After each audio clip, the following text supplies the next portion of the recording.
नमस्कार, मैं हरिश्चंद्र यादव रसायन गंगा के यूट्यूब चैनल पर आप सभी लोगों का एक बार फिर से हार्दिक स्वागत करता हूं।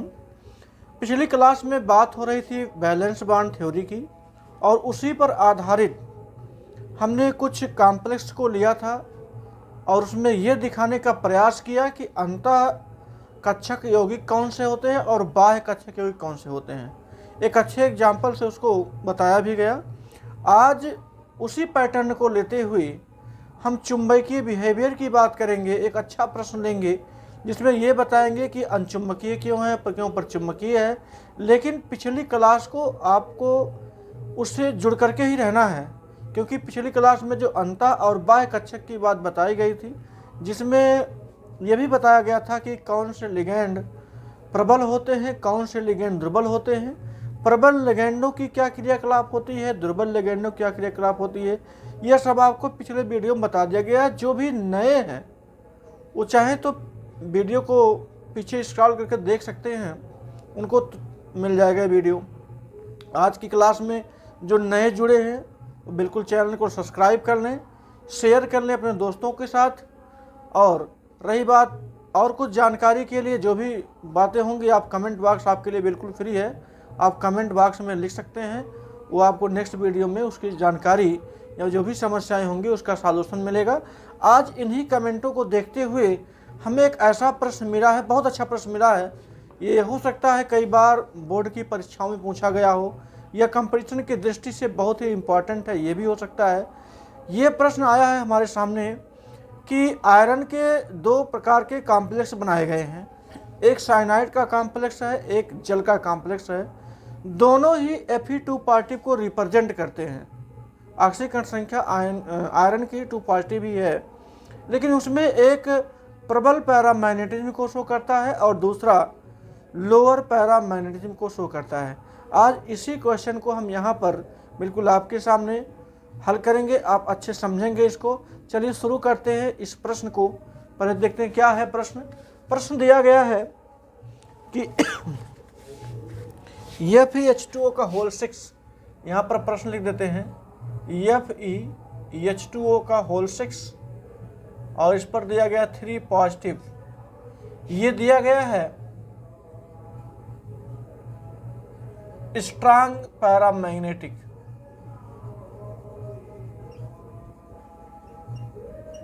स्ट्रांग पैरामैग्नेटिक और दूसरा दिया गया है FeCN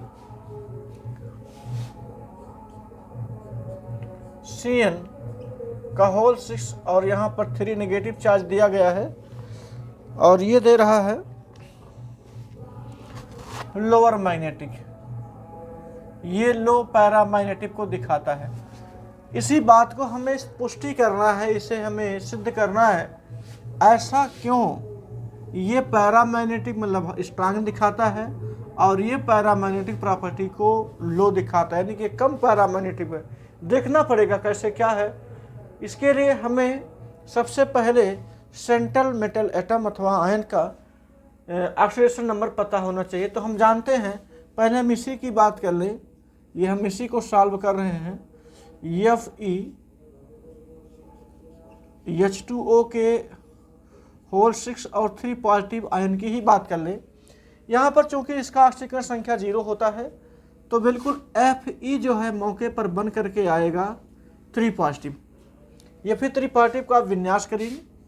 विन्यास में 1s2, 2s2, 2p6, 3s2, 3p6, 3d। यहाँ से 3 निकालना हमको। Fe होता तो 6 होता, यहाँ पर 5 हो जाएगा और ये 4s 0, 4p भी 0 और 4d भी 0 हो गया। ध्यान देंगे यहाँ पर D से हम देखेंगे इसका जो लगाव होगा H2O का, जो कि लिगेंड है। लिगेंड में हम देखेंगे 3d5 है। D का हम ऑर्बिटल फिगर बना लेते हैं। 5 ऑर्बिटल होंगे, 1 2 3 4 और 5। इन पांचों इलेक्ट्रॉनों को हम भर देते हैं ऐसे ही। और दूसरा है 4s। 4s की बात कर लें तो यहाँ 4s 0 दिया गया है। और 4p की बात कर लें, यहाँ पर 4p भी जीरो ही दिया गया है। और बात कर लें 4D की, इसके भी 1 2 3 4 और 5, 4D भी यहाँ पर जीरो दिया गया है। अच्छा, ये जो स्टेट आप देख रहे हैं इसको ग्राउंड स्टेट कहा जाता है। मतलब हम इलेक्ट्रॉनों के साथ कोई भी छेड़छाड़ नहीं करेंगे, ऐसी दशा का जो स्टेट होगा वो ग्राउंड स्टेट कहलाएगा। देखिए, कुछ भी नहीं किया गया, जैसे इलेक्ट्रॉनिक विन्यास होना चाहिए था हमने उसी प्रकार से कर दिया, उसमें कोई फेरबदल नहीं किया। अब हमें ये देखना है जो H2O दिया गया है। अब लिगेंड की प्रकृति आपको पता होनी चाहिए। जो ये 6H2O दिया गया है, वास्तव में ये H2O किस प्रकार का लिगेंड है? स्ट्रांग लिगेंड है, वीक लिगेंड है? हमने पहले वीडियो में आपको एक सारणी दी थी कि स्ट्रांग लिगेंड कौन है और वीक लिगेंड कौन है। तो यदि भूल गए हैं तो आप फिर से हम उसको बता देते हैं। यह जो H2O है वह एक प्रकार का वीक लिगेंड है, और जो वीक लिगेंड होते हैं वो पेयरिंग नहीं करते हैं, इलेक्ट्रॉनों को पीछे की तरफ घुमा करके पेयरिंग करने का प्रयास नहीं करते हैं, क्योंकि उनके अंदर इतनी कैपेसिटी नहीं पाई जाती है। चलिए, जब कैपेसिटी नहीं पाई जाएगी तो हमको 6H2O जोड़ना ही होगा, तब आप ग्राउंड स्टेट में ही जोड़ पाओगे। देखिए, एक यहाँ पर जुड़ेगा H2O, एक यहाँ पर H2O जुड़ जाएगा, 2 हो गया, यहाँ पर हो गया 3, यहाँ पर हो गया 4, यहाँ पर हो गया 5, और इस पर जुड़ेगा H2O 6। और कुल मिला करके अगर देखें तो इस संकरण की जो स्थिति बन रही है, फिलहाल संकरण से यहाँ कोई मतलब नहीं है, संकरण sp3d2 बन रहा है। हमें संकरण से यहाँ कोई मतलब नहीं है, मतलब हमें केवल यह देखना था कि लिगेंड किस प्रकार का है, क्या ये पेयरिंग कर सकता है। अगर पेयरिंग नहीं कर सकता है तो यहाँ पर जो नंबर ऑफ अनपेयर्ड इलेक्ट्रॉन होंगे वो 5 होंगे। गाइज, इसी बात को बहुत केयरफुल्ली आपको समझना है। जब H2O इलेक्ट्रॉनों को पीछे की तरफ बैकवर्ड नहीं ढकेल सकता है, इलेक्ट्रॉनों की पेयरिंग नहीं कर सकता है, तो जैसे इलेक्ट्रॉनों अनपेयर्ड फॉर्म में पड़े थे वैसे ही पड़े रह गए, जिनकी संख्या 5 आ जाती है। अच्छा, इनकी संख्या ऐसी दशाओं में केवल 5 आती है, हम स्टार लगा देते हैं।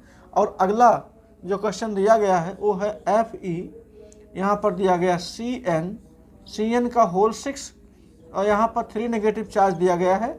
और कंफर्म करने आपको ये भी Fe3 पॉजिटिव ही आएगा, क्योंकि Cn के पास 1 नेगेटिव, 6 नेगेटिव इधर, 6 पॉजिटिव उधर बन के जाएगा, तो -3 निकल करके +3 बचेगा।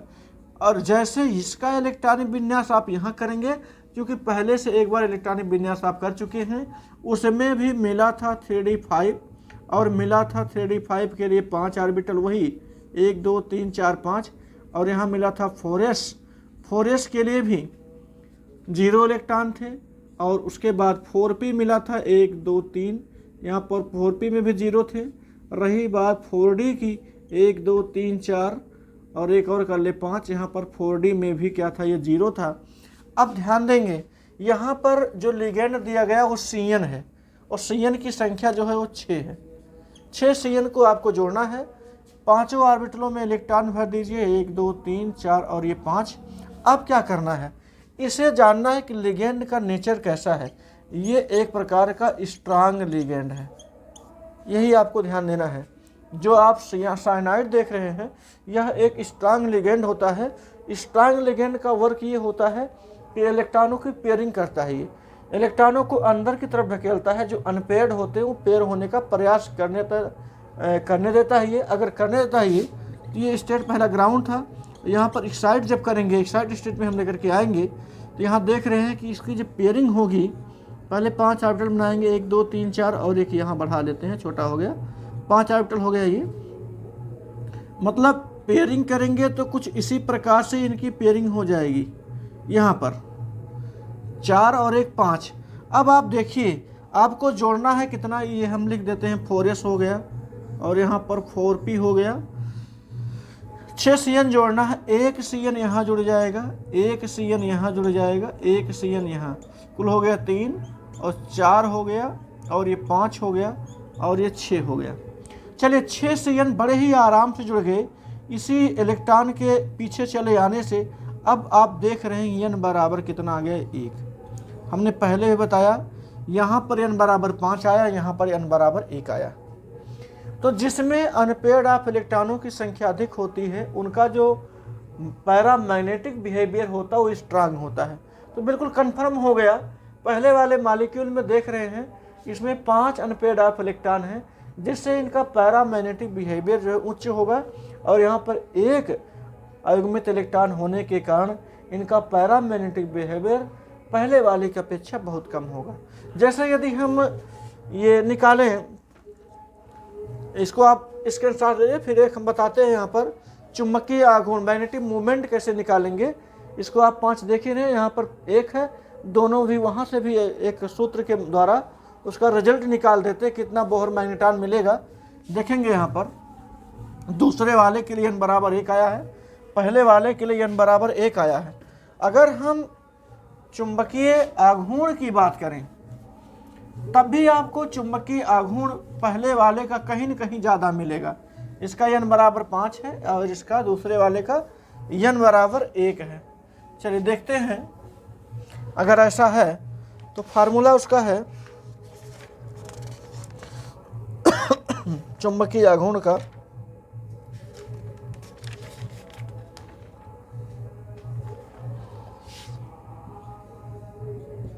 Mu equal to √n n+1 Bohr magnetron, n+2 होता, सॉरी n+2 बोहर मैग्नेट्रॉन। अब यहाँ पर देखिए, यदि यहाँ 5 रखते हैं, यदि यहाँ 5 रखेंगे तो 5 + 2 ये 7 हो जाएगा ये, यानी कुल मिला करके इसका √35 आ जाएगा।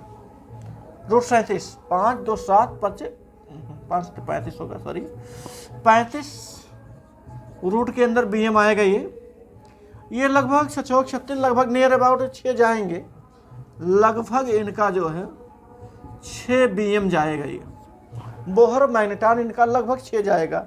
अगर हम बात करें इसकी दूसरे वाले की तो यहाँ पर रखेंगे 1 + 1 + 2 हो गया BM। अगर बात 2 1 3 2 1 3 और 3 1 3 √3 बराबर 1.731 जितना भी होगा, 1 दशमलव करके आएगा ये। इसका मतलब ये कम है, तो निश्चित है दूसरे वाले का पैरामैग्नेटिक बिहेवियर कम होगा और पहले वाले का ज़्यादा होगा। इसी प्रकार से यदि आप भी कोई क्वेश्चन पूछना चाहते हैं, जानना चाहते हैं, समझना चाहते हैं, आपको लगता है कि हमारे लिए बहुत कठिन है, तो आप उसको ज़रूर कमेंट बॉक्स में भेजिए। ज़रूर उसका सॉल्यूशन जैसे आज इसका हुआ उसे आप भी भेजेंगे, उसका भी सॉल्यूशन होगा।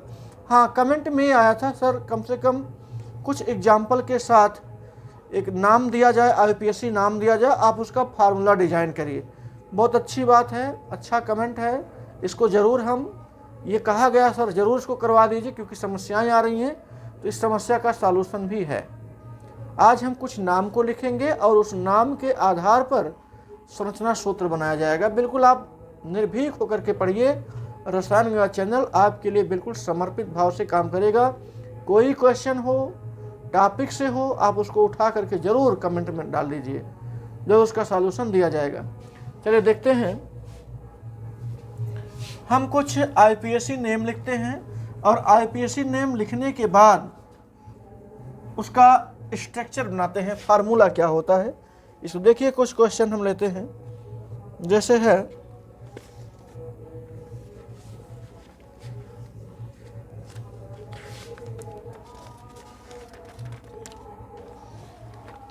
Hexamine cobalt 3 sulphate,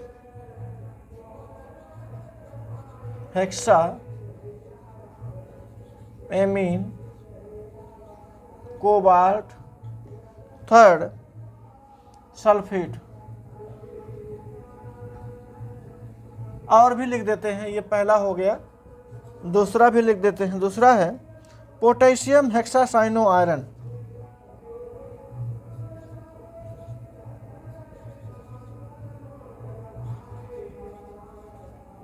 potassium hexacyano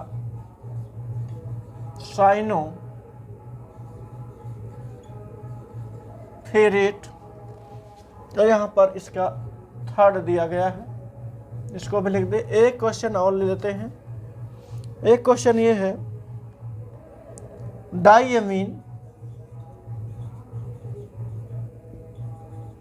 डाईएमीन डाईक्लोराइडो